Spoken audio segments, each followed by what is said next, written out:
Okay, this is a reaction video. This is from Mark Goldbridge. Please click like, share, and subscribe for him as well as from me. I would appreciate it. SESKO stops ISAK deal. Let's see what this is about. Now, I know Arsenal was linked with SESKO, Benjamin SESKO from RB Leipzig. And let's see what's going on here. Hello everybody, good morning and welcome to That's Football. I'm Mark Goldbridge with your latest football transfer news. We've got lots to get into. We've got a hijack, literally a hijack, a transfer hijack. It's Jack Grealish. We'll talk about that a little bit later because the big news is going to be this week, Alexander ISAK. Yeah, ISAK might be going to Liverpool. Again, I don't know why they would need him. They need more help in defense, and they do need an out-and-out goal scorer. And ISAK really isn't doing himself any favors by going on strike at Newcastle. Because look, Newcastle's paying his bill, paying his wages. He should be with Newcastle in the Far East, playing and just letting the chips fall where they may. To Liverpool, but also Newcastle and what they're going to do. Benjamin SESKO really does hold the key to how quickly ISAK goes to Liverpool. Now, reports coming in yesterday that ISAK has agreed personal terms with Liverpool. This coming in from numerous sources. Well, they still need to deal with Newcastle. Great that he's agreed personal terms, but they still need to deal with Newcastle. That's what Liverpool's going to have to do. But effectively, I'll read this one, Sky Sports Switzerland, saying that he's agreed personal terms with Liverpool on a 5-year contract if a fee can be agreed with Newcastle. So Newcastle are moving on Benjamin SESKO, and how apt it could be that my club, Manchester United, actually are interested in SESKO as well. Yeah, look, SESKO was also interested in Arsenal. It was, and for the longest time, it looked like Arsenal was going to get Benjamin SESKO. Instead, they turned and went to Yorkshire, which I thought was the right move anyway. But yeah, Benjamin SESKO still on the block for Newcastle, but Manchester United wants him as well. But Manchester United can't offer him European football. Newcastle United can. Oh, so could Manchester United have a part to play in delaying the inevitable move of Alexander ISAK to Liverpool? It feels like Newcastle, quite rightly, are saying we're not going to let ISAK go until we have a suitable replacement. Now, which makes sense. And look, again, I don't know why ISAK isn't with Newcastle right now. ISAK should be playing with Newcastle. He should be just preparing for the season as though he's going to be a Newcastle player until something changes. How messy could this get? I mean, I think logically, when you've got Liverpool willing to offer up £130 million, I think I heard yesterday, then it's not really something Newcastle can go, well, you're not offering the money that we want. But Newcastle do need to bring in replacements, and they'll need to do that first, because if you've got £130 million in your pocket, everyone's going to ask for more. So the key really is... Agreed. That is absolutely true. You can't, if you have £130 million in your pocket, they're going to say, well, you can pay 80 million or 85 or 90 million euros because you've got the money. But of course, even though that's actually paid it's not paid in one fell swoop. It's paid in increments. That's he's right. Newcastle get the Benjamin SESKO deal done quickly, and then they can sell ISAK, and ISAK could be there for those first 3 games of the season for Liverpool, which, as we know, are quite interesting because they've got Newcastle second game and Arsenal third game. So the speed of this deal is going to be really, really compelling. At the moment, it's probably 50-50 whether SESKO goes to Newcastle or to Manchester United. And if Newcastle don't get SESKO, they didn't get Delap, they didn't get João Pedro, they didn't get Ekitike, they don't get SESKO. Wizza, Brentford this morning are saying that they... I'm not sure it's 50-50. I think it's probably 55-45 to Newcastle because, like I said, United can't offer European football. And even if they do bring him in, it's not going to change anything with Manchester United. They're still a middle-level club, and they're still not going to get European football, in my opinion, this year. Now, I'll freely admit if I'm wrong, but I don't think Manchester United is going to offer SESKO anything anything great. Will not let him go to Newcastle until they found a replacement, and suddenly Newcastle are sat there again thinking about whether to go for Nicholas Jackson, which is just very depressing if you're a Newcastle fan, isn't it? So I think that Liverpool will end up getting Isak. Obviously, they've done their bit by moving Diaz on, but they may have to wait a little bit because Newcastle are having an awful transfer window, if we're being completely honest. In fact, I was looking at some clubs' summer transfer windows so far, and whilst Arsenal and Chelsea and Liverpool and Man City have had good ones, most other clubs just haven't really got going. There's one or two that have, and I don't think you can say that Newcastle have got going despite their intent to try and bring players in. They've only actually got Alanga in at the moment, so I think that's certainly one to keep an eye on. Alanga, who scored against Arsenal on the weekend. Personally think Isak happens. Let us know your thoughts when. Look, I want United to get SESKO now. I think if Newcastle gets... Look, you want United to get anybody if they have a pulse and they play football. For anybody outside of Manchester United right now, you want them. Let's be blunt.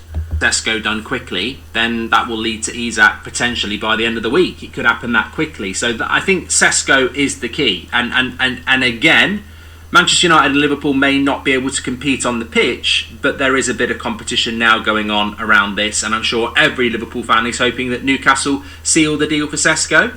I would just wonder, actually, RB Leipzig, Jurgen Klopp.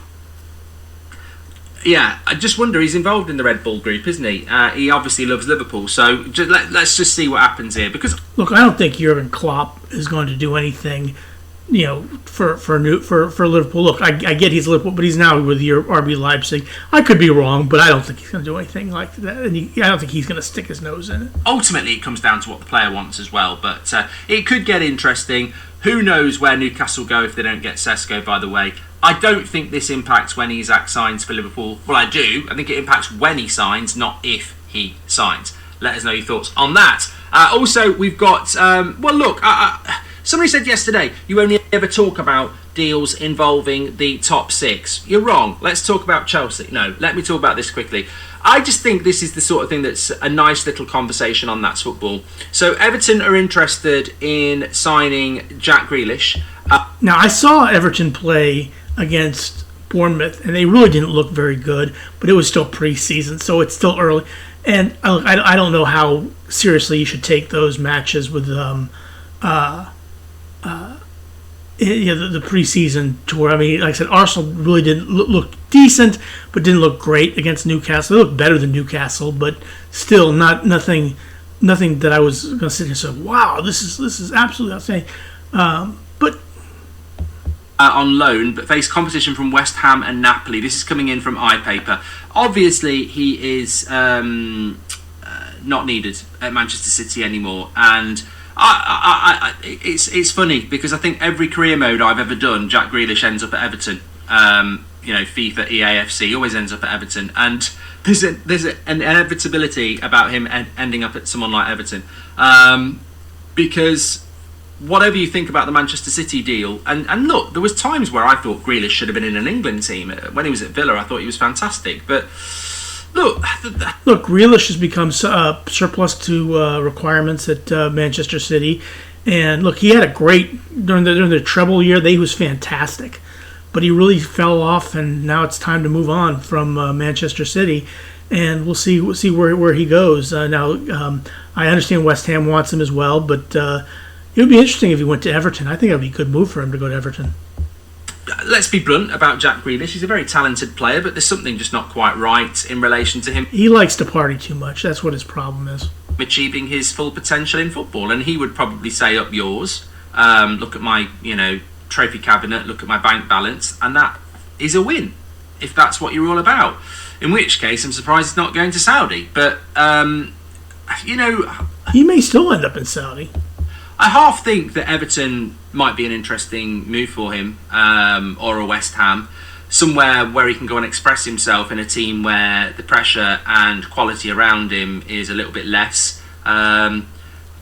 It would be nice if at 29 he could find a little bit of balance in his career again and just prove to everybody what a good footballer he is. But £100 million player. You do wonder why Man City spent that money. I personally have always felt there was a little bit of PR around that. If you think perhaps he was a good player. He was a solid player, and he worked hard and he did very well. But obviously at Manchester City, it's now gone. He did great for that year. He won the treble, but he fell off off his path, and it is what it is. And plus he's entering the latter half of his. He's in the last year of his prime, and he's entering 5-6 years maybe of football left in his life. Yeah, I mean, maybe he just needs to, pack up and go to Saudi, or maybe go to MLS or someplace like that.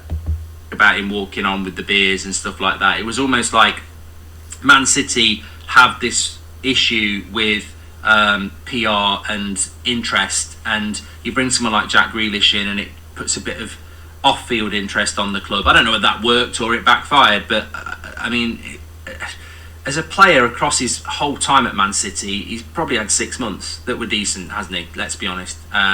So yeah, interesting on that. Just want to give a shout out to a couple of teams actually. Hato to Chelsea, I think, is another intelligent deal. Apparently they're going to pay £35 million to Ajax for him.